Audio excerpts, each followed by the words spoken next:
Yeah, so in this video, I'm going to give you some facts that may sound like an opinion. And remember that an opinion that's based on facts is what truth is. If I say the sun is shining, it's not just an opinion, it's a fact. It's shining, and so therefore that's truth. And so I'm going to give you a little bit of a historical and factual present-day background and put it into perspective into what's actually happening in places like Baja. Hola! I thought you were running.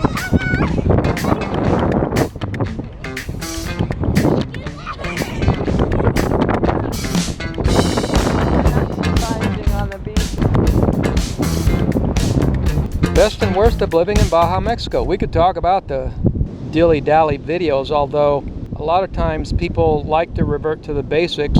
You know, you've got like the weather, cost of living, crime rates, this kind of thing. We're just lightly touching on those basics, but we're going to go a little further with the conversation. We talk about going further south in Mexico all the time, and I'll tell you why in a second. Well, one of the reasons is that there's a massive drought going on in northwest Mexico, which is Baja Sonora area, and some of the interior regions are suffering a very acute, very strong drought, prolonged drought. And it manifests itself in water shortages, and it's a real issue here. And of course, in America, in North America, the same thing is happening in Arizona and California and that kind of thing. It's always been a really dry area. I know I used to live in California when I was younger, and they always seem to have a water issue. But we do talk about going further south where there isn't, you know, not all of Mexico is suffering a very severe drought. There are places where they're getting plenty of rain and they're not having any drought issues. And so it's more lush and there's more greenery and there's no lack of water. There's other issues with water, but the lack of water is not one of them, which is what we're facing here in Baja. But it brings to mind, it has been mentioned in Baja that they're thinking about, or at least talking about, putting a desalination plant. Now, it makes a lot of sense to talk about things like this because, well, there's lots of ocean here and there's not enough water, so hey, bingo, you know, desalination. We're going to look at other places like Malta. Malta also has a desert area. They also have a shortage of water because they're just rock. We've been to Malta. If you haven't seen those videos, we have those videos. And we enjoyed visiting Malta. When we went, it was a nice touristic place to visit, and it's out in the ocean. It's like here, we've got a lot of ocean here. This is a peninsula, but there you've got islands, and it's just rock out in the ocean. So there's, you know, so it makes a lot of sense to have a desalination plant. But here's the thing. Malta has a desalination plant. Baja doesn't have a desalination plant. Baja talks about a desalination plant, but they don't have one. Malta has one. What's the difference? It's a no-brainer, obvious solution that's the way to go. So why doesn't a place like Baja Mexico have a desalination plant? Well, the obvious answer to that is, well, we don't have the money. And the obvious answer to that is, well, why don't you have the money? Well, that depends. Now, the way this conversation could go is going to depend on who you're talking to and what their worldview is. Now, worldview, if you don't think it matters, it does matter tremendously. It matters 100% who you're talking to and who you're listening to, because it is directly related to the answer of why Baja doesn't have a desalination plant and Malta does have a desalination plant. So when you have conversation about finances, we on this channel like to go deep into the subject matter, but keep it short and brief as possible.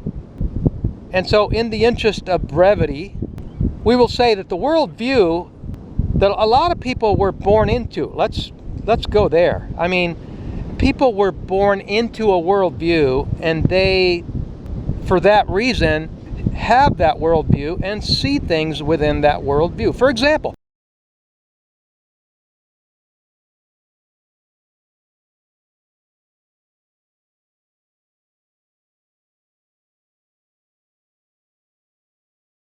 you see governments taking certain actions that to them seems like the thing to do.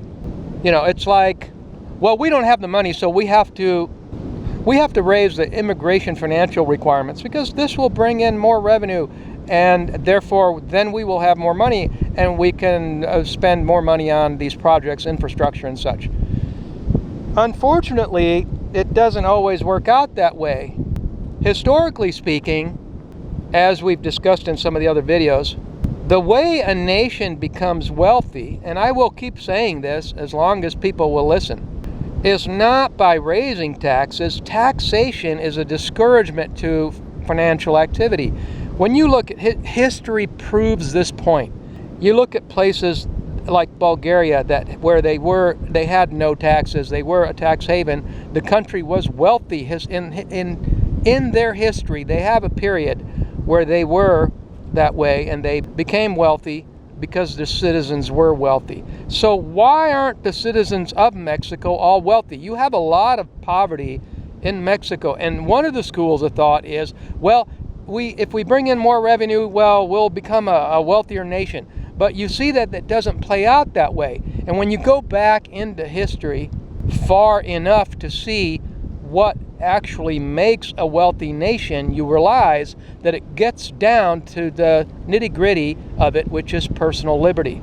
Personal liberty and freedom, and having politics and laws that facilitate personal liberty, is what causes a nation and a people of that nation to be wealthy. And so what we're not seeing, for example, Malta did have a no tax situation for a lot of people.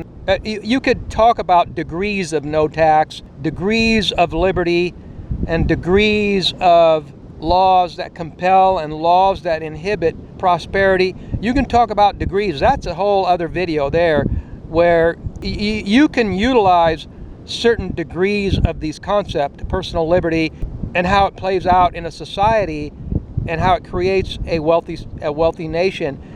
And so I'm not holding out Malta as like a perfect example. That's what I'm saying. But it is an example of how even having just a small segment of personal liberty, which, you know, they may have not gone all the way with it, but at least they exhibit evidence of wealth.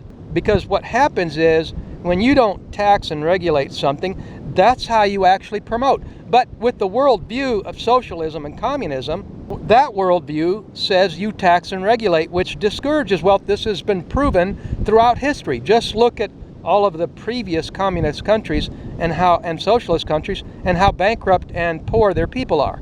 This is not a personal opinion. This is me talking about historical facts and putting them within a context to give you a story and a discussion.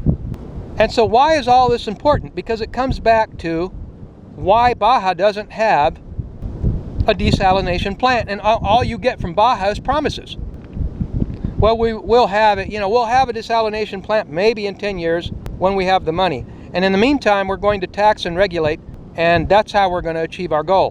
Where in history and even in present day age, we have plenty of examples that show that that's the complete opposite, of what actually brings success.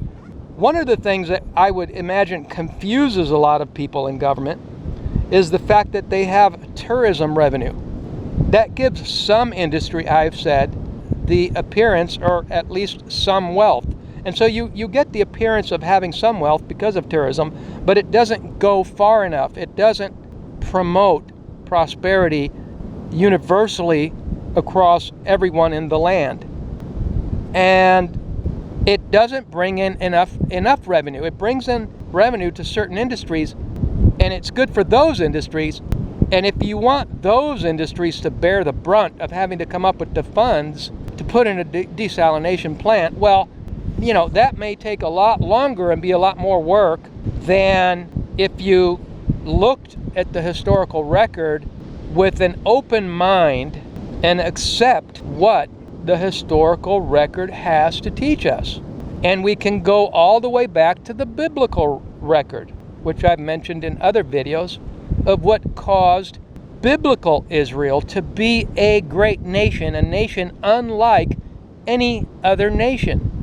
It was unlike any other nation, and it was wealthier. When you look at how wealthy, it says that Abraham, a person that followed God and trusted in God and in the principles of God, and therefore God rewarded Abraham with personal liberty, which created an amazing amount of wealth, where it says that Abraham was wealthier than all of the people in all of the surrounding towns of where he lived.